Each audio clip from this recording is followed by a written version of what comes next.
Cricket ஃபேன்ஸுக்கு வணக்கம். T20 cricket எங்கெங்க போயிட்டு இருக்கு? சென்னை சூப்பர் கிங்ஸ் இதெல்லாம் பாருங்கயா, சின்ன பசங்களுக்கு வாய்ப்பு கொடுங்கங்கிற மாரி சோசியல் மீடியாவுல அவ்ளோ ஃபயர் விட்டுட்டு இருக்காங்க. என்ன மாரியான ஒரு பேட்டிங்! கண்டிப்பா லைஃப்ல பார்க்க வேண்டிய one of the best T20 innings in ஐபிஎல்ங்கிறதுல கொஞ்சம் கூட மாற்றம் கிடையாது. இந்த மேட்ச்ல என்ன நடந்தது? மேட்ச் ரிவ்யூ தான் பார்க்க போறோம். ஸோ ஃபர்ஸ்ட் டைம் சேனலுக்கு வரீங்கன்னா சப்ஸ்கிரைப் பண்ணுங்க. அப்பதான் அப்டேட் எல்லாமே வரும். சரி வாங்க வீடியோக்குள்ள போலாம். ஸோ ஃபர்ஸ்ட் ஆஃப் ஆல் முதல் பேட்டிங் எடுத்த பஞ்சாப் பிரிக்க ஆரம்பிச்சிட்டாங்க. ஆல்ரெடி சொன்ன மாரி அவங்களுடைய இன்டென்ட் கிளியரா இருக்கு. சிஎஸ்கே மேட்ச் அதுக்கு முன்னாடிலாம் நம்ம பார்த்திருப்போம். இந்த பிரியான் ஆர்யா அவர் மட்டும் இல்லாம பிரப் சிம்ரன் 2 பேரும் போய் சுத்துங்க. பிரச்சனை கிடையாது. நமக்கு ஸ்ட்ராங் பேட்டிங் லைனப் இருக்கு.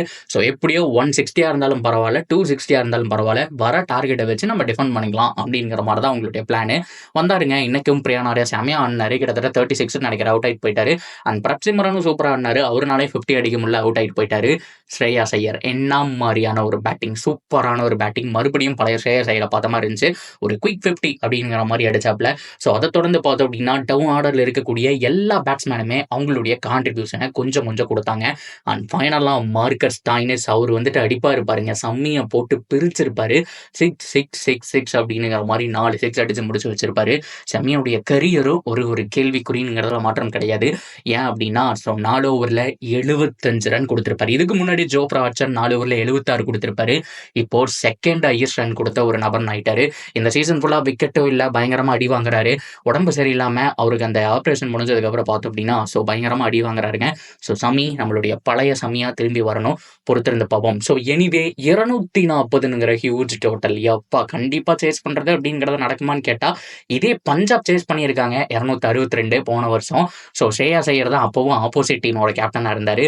இந்த தடவைலாம் விடமாட்டம்பா அப்படிங்கிற மாதிரி ஸ்ரேயாஸ் ஐயர் பவுலிங்கை கொண்டு வந்தாருங்க. செம்மையான ஒரு பவுலிங் போடுவாங்கன்னு எக்ஸ்பெக்ட் பண்ணா அபிஷேக் சர்மா இந்த டோர்னமெண்ட் முன்னாடி, அதாவது இந்த டோர்னமெண்ட்ல இந்த மேட்சுக்கு முன்னாடி ஒரு 6 கூட அடிக்கல.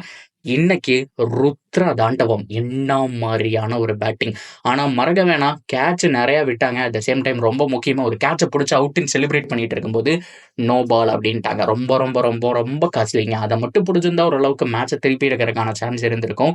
அன்பார்ச்சுனேட்லி நோ பாலுங்க. இதெல்லாம் வந்துட்டு பார்க்கக்கூடாது. யர்ஸ்தாக்கூர் அந்த மாதிரியான பவுலருக்கு நீங்க இன்னும் வெளியில ஏகப்பட்ட பேர் இருக்காங்க. ஸோ அந்த மாதிரியான பவுலர்ஸை வந்துட்டு நீங்க ட்ரை பண்ணலாம். ரொம்ப ரொம்ப தப்பான ஒரு விஷயம். So no ball no ball. So அதனால தான் பார்த்தோம் அப்படின்னா மேட்சே மாறுச்சு.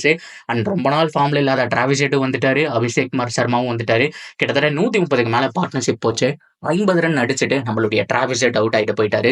அபிஷேக் சர்மா நிறுத்துறதா இல்லை. ஸோ ஃபர்ஸ்ட் செஞ்சுரியை பதிவு செஞ்சாருங்க. லெஃப்ட் ஹேண்டர்ஸோட சீசனாக இருந்திருக்கு. ஒரு இசான் கிஷன் செஞ்சுரி அடிச்சு பார்த்தோம், பிரியான் ஆர்யா செஞ்சுரி அடிச்சு பார்த்தோம். ஸோ மறுபடியும் பார்த்தோம் அப்படின்னா இவருடைய செஞ்சுரி வந்திருக்கு.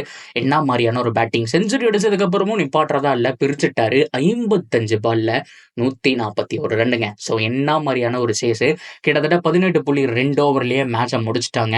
10 பால் இல்லை 9 பால் மிச்சம் இருக்கும்போதே மேட்ச் முடிஞ்சு போச்சு.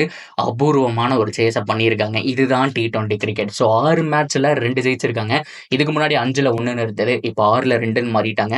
ஸோ கீழே இருக்கிற டீம் எல்லாம் பெர்ஃபார்ம் பண்ண ஆரம்பிச்சிருக்காங்க அப்படிங்கிற மாதிரி சொன்னோம். ஸோ சென்னை சூப்பர் கிங்ஸ் பாருங்கயா, சின்ன பையனுக்கு வாய்ப்பு கொடுங்கயா அப்படிங்கிற மாதிரி தான் சொல்லிட்டு இருக்காங்க. ஏன்னா இப்போ சென்னை தான் கடைசியில் இருக்காங்க. பொறுத்திருந்த பார்ப்போம் பாயிண்ட் டேபிள் எப்படி மாறுதுன்னு சொல்லிட்டு. ஆனால் இந்த மேட்சுக்கு அப்புறம் ஒண்ணுங்க, அந்த டாப் 4க்குள்ள நுழையிறக்கான அந்த கதவு சும்மா அடிதடியா இருக்க போகுது. ஏன்னா எல்எர்ஜி இன்னைக்கு மத்தியான மேட்சை ஜெயிச்சு அவங்களும் டாப் போயிட்டாங்க. ஆர்சிபி 5வது இடத்துக்கு போயிட்டாங்க. அது மட்டும் இல்லாமல் டெல்லி கேபிட்டல்ஸ், பஞ்சாப் இப்போ வந்துட்டு எஸ்ஆர்ஹெச் கண்டினியூ ஒரு 3 மேட்ச் ஜெயிச்சாங்க அப்படின்னா அவங்களும் உள்ள வந்துருவாங்க. என்னதான் நடக்க போகுதுன்னு தெரியல.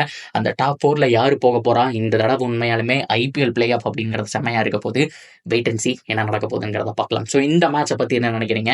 உங்களுடைய ஃபேவரட் மூமெண்ட் என்ன? என்ன பொறுத்த வரைக்கும் அபிஷேக் சர்மா செஞ்சுரி அடிச்சுட்டு திஸ் இஸ் ஃபார் யூ அப்படிங்கிற மாதிரி ஆரஞ்சு ஆர்மி அவங்களுடைய ஃபேன்ஸை காமிச்சாரு. அதுதான் என்னோட ஃபேவரட் மூமெண்ட். உங்களுடைய மூமெண்ட் என்ன அப்படிங்கிறத கமெண்ட்ல சொல்லுங்க. ஸோ இந்த மாதிரியான அப்டேட்டுக்கு நம்ம சேனலோட இணைஞ்சிருங்க, சப்ஸ்கிரைப் பண்ணி சப்போர்ட் பண்ணுங்க.